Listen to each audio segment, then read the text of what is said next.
Bismillahirrahmanirrahim.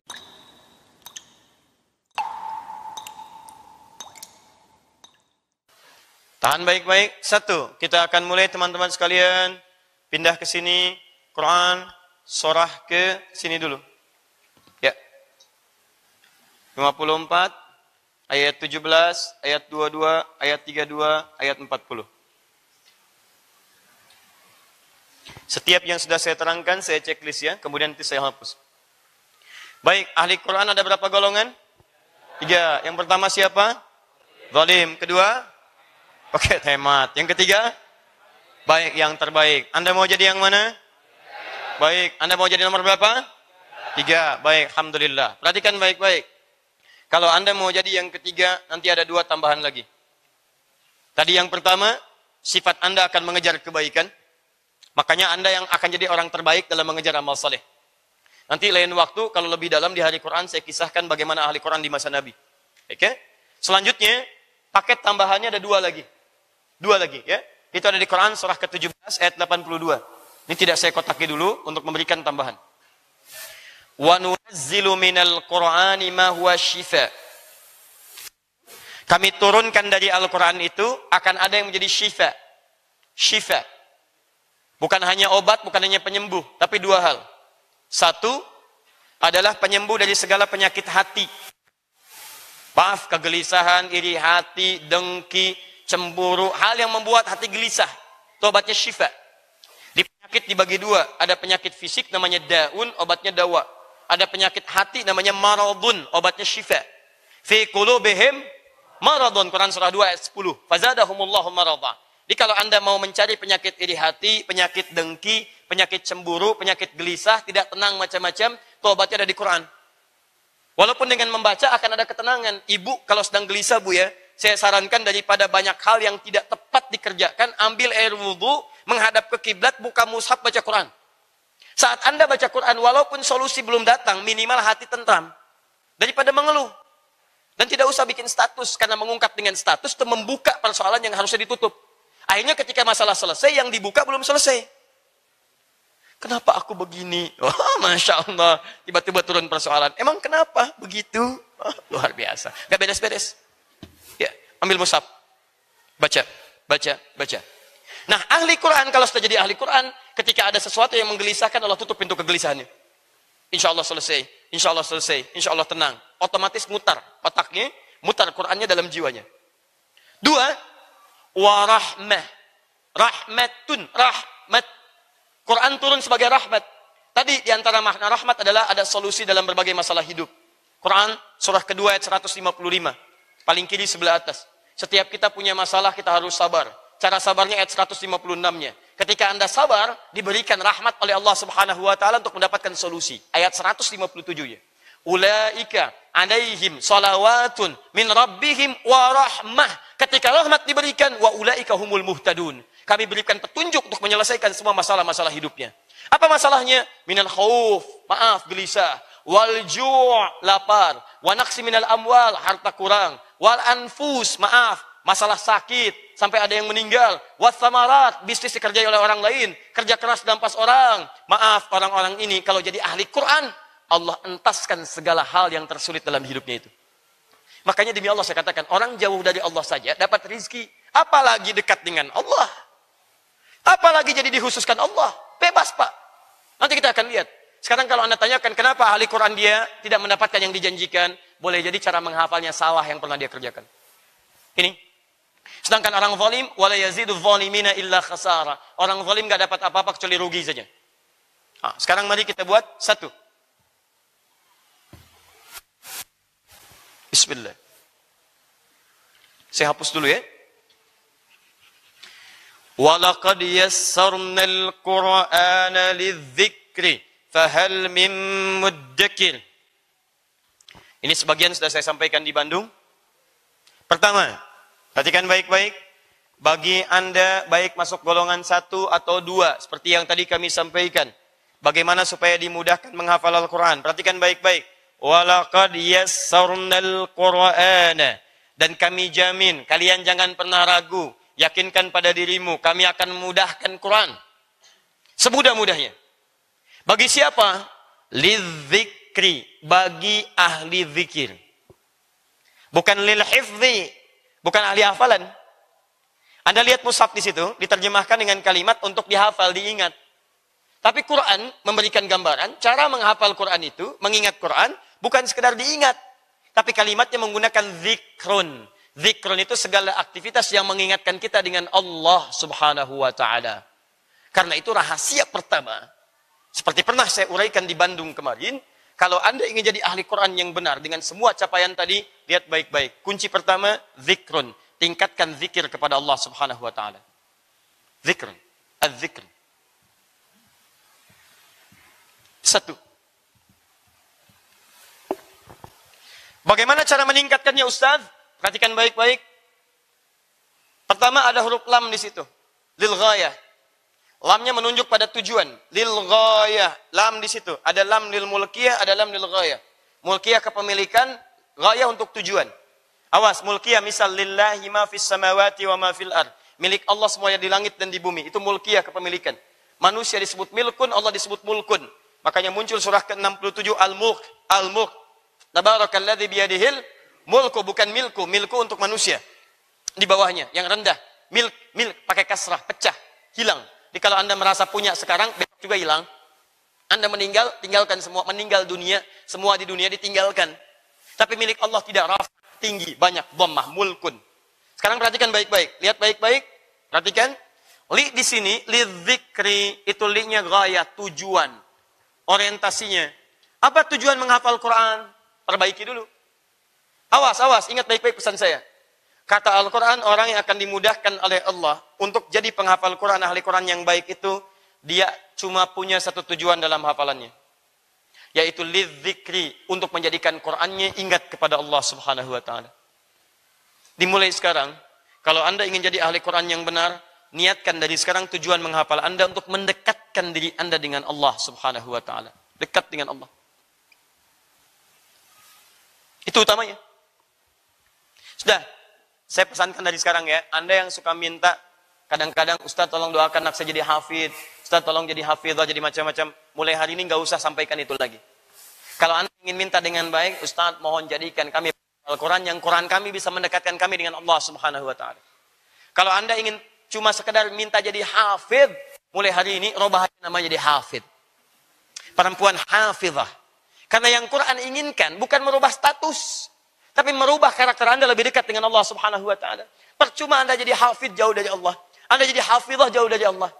Maka saya katakan mulai dari awal ini, semua tujuan kita dengan Qurannya mendekatkan diri Anda dengan Allah subhanahu wa ta'ala. Paham? Dua. Bagaimana rumusnya menjadikan tujuan ini? Quran yang dihafal mendekatkan kita dengan Allah.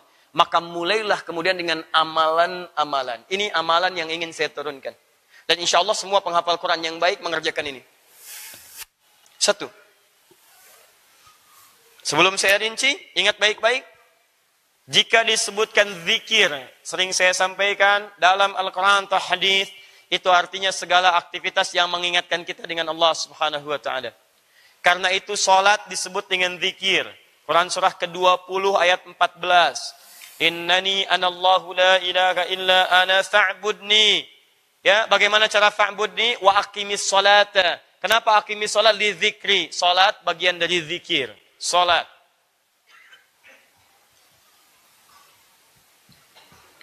Fokus. Doa bagian dari zikir. Doa. Quran surah ke-7 ayat 205. Wadhkur rabbaka fi nafsika tadarruan wa khifatan wa dunal jahri minal qaul. Ayo sebut nama Allah dalam jiwamu, minta kepada Allah segala kebutuhanmu dengan tawadhu, penuh harap, jangan sombong, jangan menyimpulkan kamu mampu. Doa. Kalimat thayyibah. Ayo, makanya ada zikir pagi, petang, kan? Ada zikir siang, malam. Ayo, zikir. Quran surah keempat ayat 103, paling kanan pertengahan. Fa idza qadaytumus salata fadhkurullaha. Kalau selesai tuntas salat itu zikir. Selesai salat fadhkurullah, ya zikir lagi. Zikir, kiaman, Anda buru-buru, maaf, bukan hanya sekedar buru-buru Anda menepikan zuhur. Zikir, apa tidak bisa sambil berjalan dan zikir? Subhanallah, subhanallah, subhanallah, astagfirullah, astagfirullah, astagfirullah, astagfirullah, sambil jalan kan bisa.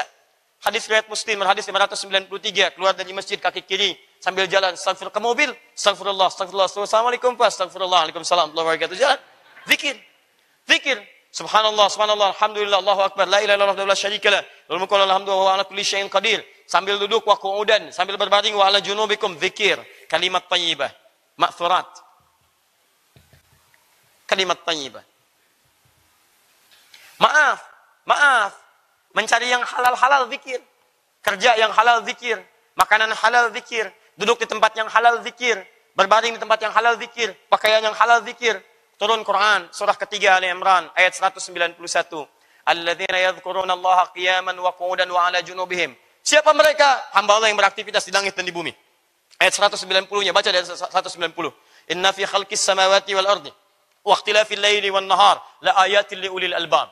Di dalam pergantian, di dalam penciptaan langit dan bumi, pergantian siang dan malam, akan jadi tanda-tanda yang mendekatkan orang-orang terbaik, ulul albab, yang paham, yang mengerti, ingin dekat dengan Allah subhanahu wa ta'ala. Ayat, disebut ayat, Quran itu ayat. Quran surah ke-8 ayat yang kedua. Lihat baik-baik. Innamal mu'minuna alladzina idza dzukirallahu wajilat qulubuhum wa idza tuliyat alaihim ayatuhu. Orang beriman itu kalau disebutkan Allah bergetar dirinya. Dibacakan ayat-ayat Allah. Quran disebut ayat, ulul albab disebut dengan ayat. Ketika menyebut ulul albab disebut ayat, alladzina yadhkurunallaha, zikir. Jalannya zikir, kerjanya zikir, duduknya zikir. Jadi mulai hari ini, nanti saya terangkan urutan ini, aktivitas harian Anda menjadi zikir. Aktivitas yang zikir, yang saleh. Baik. Saya mulai dari sini. Fokus, saya turunkan dari bawah.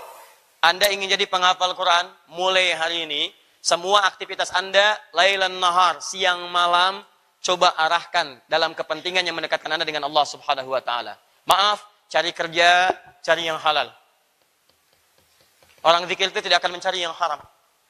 Anda ingin jadi ahli Quran, Anda akan mengandung Quran, masukkan Quran dalam jiwa Anda. Bukankah seorang ibu yang mengandung akan menjaga kandungannya? Dia tidak akan gugurkan kandungannya dengan makan makanan yang basi, makan makanan yang buruk. Seorang yang mengandung manusia saja dijaga, apalagi mengandung kalamullah. Dalam diri Anda mengandung Quran. Makanya pengandung Quran disebut dengan hamilul Quran. Penghafal Quran itu dulu disebut hamilul Quran, bukan hafid. Hafid itu asalnya yang hafaz 100.000 hadis dengan sanadnya. Matan dan sanad. Sedangkan penghafal Quran hamil. Penghafal Quran hamilul Quran. Yang mengandung Quran. Makanya orang yang mengandung Quran tidak boleh dia menggunakan hal yang haram. Maka yang haram bisa merusak kandungannya. Menggunakan yang haram bisa merusak kandungannya. Karena itu teman-teman sekalian, mulai saat ini, coba lihat pekerjaan Anda. Coba lihat di rumah ada apa. Yang haram-haram keluarkan. Gambar yang haram, bacaan yang haram, pendengaran yang haram, yang Quran hadir dalam jiwa Anda.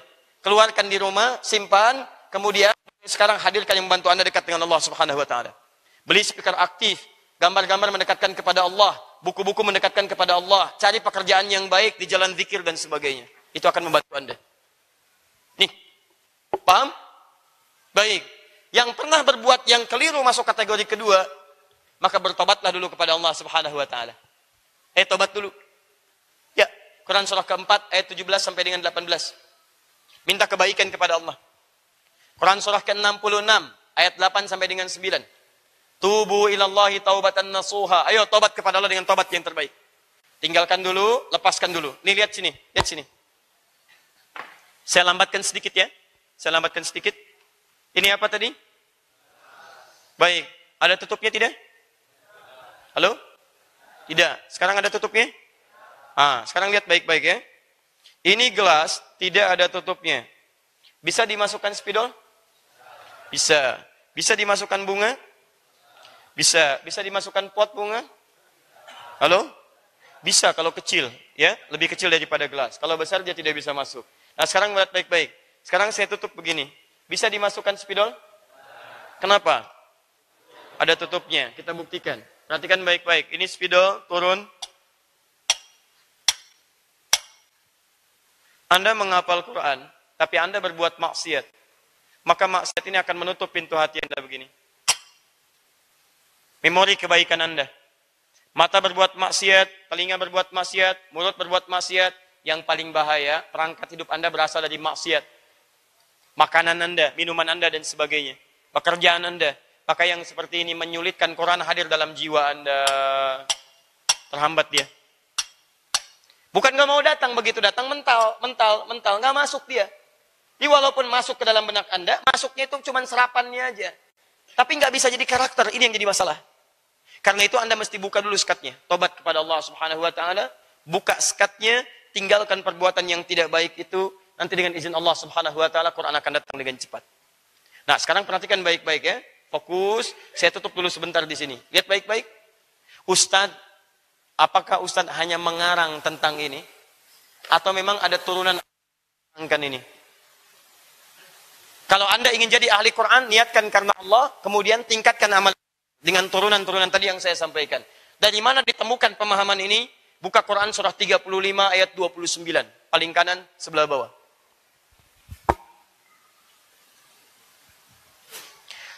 Innal ladzina yatluna kitaballahi. Orang-orang yang akan berinteraksi dengan kitab Allah itu. Lihat baik-baik. Nanti ayat ini akan mengantarkan pada ahli Quran, kepada golongan-golongan yang tadi disebutkan, dibuka dengan permulaan. Lihat. Wa aqamus shalah. Orang-orang ini tidak sekedar berinteraksi dengan sholat, tapi mereka wa aqamus shalah. Benar-benar memegang teguh sholatnya. Dikerjakan, diungkapkan dengan bentuk fi'il madhi. Bentuk pasten. Kalau ada bentuk pasten dalam bahasa Arab, itu artinya yang dipegang dengan sungguh-sungguh. Makanya alamat madi itu fathah. Fathahnya nasab. Nasab itu ditancapkan dengan kuat. Itu nasab namanya. Dibuka dengan baik. Makanya ketika Quran mengatakan penghafal Quran, ketika akan menjadi ahli Quran, yang pertama dilakukan wa aqamus shalah. Mereka tancapkan pada dirinya genggaman-genggaman menunaikan salat. Perhatikan bedanya dengan Quran surah kedua, ayat yang ketiga. Alladzina yu'minuna bil ghaib wa yuqimunas shalah. Bentuknya fi'il mudhari. Tapi ahli Quran bentuknya fi'il madhi. Dia bukan cuma sekedar ingin sholat, tapi menanamkan sholat dalam jiwanya. Sholat, sholat, sholat. Gak boleh ketinggalan, gak boleh ketinggalan, gak boleh ketinggalan. Hadir sebelum waktu. Tambahkan yang sunnah. Makanya ketika Quran menyebutkan ahli Quran dengan keadaan yang terbaik, syarat pertama, dia mesti meningkatkan amal soleh setelah dia bertobat. Satu, ini, sholat. Sholat. Turunkan Quran surah ke sini. 2. Berarti 2 sampai turunannya Quran surah 11 ayat 114. Turunannya Quran surah 17 ayat 78. Ini salatnya. Kemudian setelah itu fokus tambah dengan sunnah tahajud. Quran surah 73 ayat 20. Mustahil ahli Quran tidak tahajud. Semua ahli Quran harus tahajud. Karena ayat tahajud bersanding dengan bacaan Quran. Faqra'u ma tayassara minal Quran. Penghafal Quran walaqad yassarna. Orang tahajud faqra'u ma tayassara. Akar katanya berasal dari kata yusrun. Menghafal Quran yusrun, tahajud yusrun. Ketika Anda menghafal Quran, walaqad yassarnal Qur'ana lidzikri, ketika dipraktikkan faqra'u ma tayassara minal Qur'an. Baik kata tayassar ataupun yassarna berasal dari kata yang sama yusrun.